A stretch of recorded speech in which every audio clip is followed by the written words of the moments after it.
नमस्कार, मैं प्रमोद कुमार। स्वागत है आपका मेरे यूट्यूब चैनल DS4 में। आज हम बात करेंगे डॉक्टर भीमराव अम्बेडकर ने आखिरकार मनुस्मृति क्यों जलाई। मनुस्मृति में ऐसा क्या था कि डॉक्टर भीमराव अम्बेडकर को उसे जलाना पड़ा।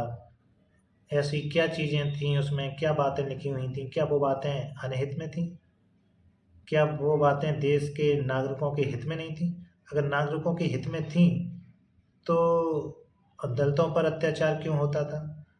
इसका मतलब वर्गों के हिसाब से उसमें नियम और कानून लिखे गए थे कि जो ब्राह्मण क्षत्रिय वैश्य शूद्र जो बना दिए गए थे मनुस्मृति में एक वर्गीकृत कर दिया गया था, उसके हिसाब से नियम और कानून बना दिए गए थे।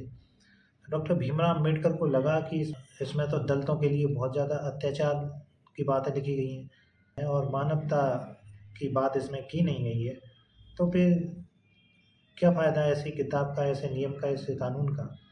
आखिरकार उन्होंने मनुस्मृति को जला दिया।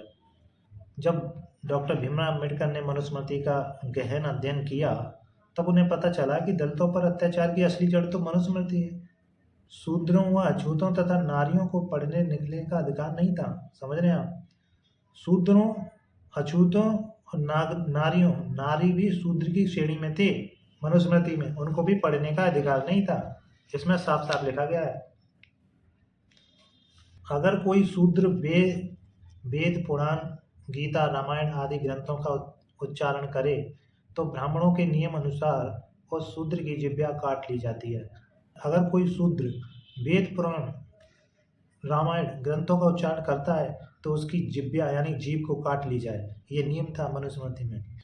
यदि कोई शूद्र इन ग्रंथों को उच्चारण करने अपने कानों से सुन ले और ब्राह्मणों को पता चल जाए तो उस शूद्र के कानों में शीशा पिघलाकर डाल दिया जाता था। मनुस्मृति के अनुसार जिस तालाब में कुत्ता, बिल्ली, पशु पक्षी पानी पी सकता था उस तालाब से शूद्रों व अछूतों को पानी पीने का अधिकार नहीं था। कितनी दयनीय स्थिति और दशा थी उस समय दलितों के साथ। वो दलित जो मूल निवासी था इस भारत का, वो दलित जो मानवता की श्रेणी में आता है, वो दलित जो इंसान था, उसको जानवरों से बदतर बनाया मनुस्मृति के नियम ने, कानूनों ने। पेशवा राज्य में तो मनुस्मृति के अनुसार शूद्रों को गले में हांडी तथा कमर में झाड़ू बांधकर चलना पड़ता था, क्योंकि शूद्रों के पैरों के निशान पर किसी ब्राह्मण का पैर न पड़ जाए। इसलिए शूद्रों को कमर में झाड़ू बांधनी पड़ती थी ताकि शूद्रों के पैरों के निशान साथ के साथ मिटते चले जाएं। गले में हांडी इसलिए बांधी जाती थी कि शूद्रों को रास्ते में थूकने का भी अधिकार नहीं था। सोचिए, अगर आपको रास्ते में थूकने का भी अधिकार नहीं, ये भी अधिकार छीन लिया हमसे कि थूकने का अधिकार नहीं था। समझ सकते हैं आप? महिलाओं का भी यही हाल था।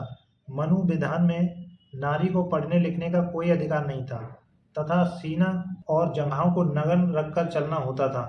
अगर किसी महिला का पति उससे पहले मर जाता है तो उस महिला को मनुस्मृति के अनुसार उसके पार्टी के साथ जबरदस्ती उसको जिंदा जला दिया जाता था। ये सती प्रथा थी। मतलब किसी महिला का पति अगर मर जाता है, उस महिला को जबरदस्ती उस जो मरा हुआ पति है उसके साथ चिता में जबरदस्ती जलना पड़ता था। ये नियम था, चाहे वो किसी भी वर्ग जाति विशेष की हो, महिला है यानी कि शूद्र है। आर्य ब्राह्मणों की यह प्रथा सती प्रथा के नाम से प्रचलित थी। अगर कोई महिला सती होने से बच जाती, विधवा होने पर उसे पूरी जिंदगी यातनाएं सहनी पड़ती थी। उसे भर पेट खाना भी नहीं दिया जाता था ताकि वह कमजोर होकर स्वयं मर जाए।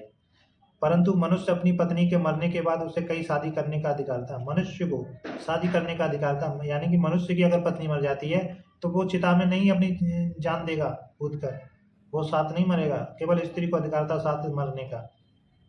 इसलिए नारी को ब्राह्मणों के द्वारा पैर की जूती कहा गया। इन बाहर से आए आर्य ब्राह्मणों ने इस देश के मूल निवासियों को शूद्र और अछूत बनाकर अपना गुलाम बनाए रखा।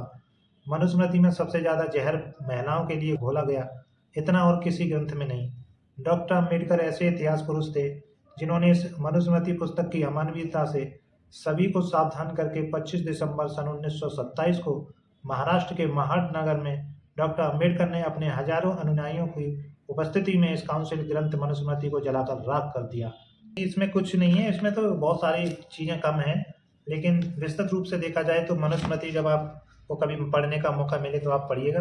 आपको पता चल जाएगा कि वास्तव में जो मानव जाति को कितने वर्गों में बांटा गया। वो मनुष्य जो हाड़ मांस का मनुष्य है, जिसकी 2 आँखें, 2 पैर, 2 कान और लगभग सभी इसी तरह एक मनुष्य की श्रेणी में आते हैं, लेकिन ब्राह्मणों ने, मनुस्मृति ने इसको वर्गों में बाँट दिया और ब्राह्मण, क्षत्रिय, वैश्य, शूद्र में उसके हिसाब से उसको काम दे दिए गए।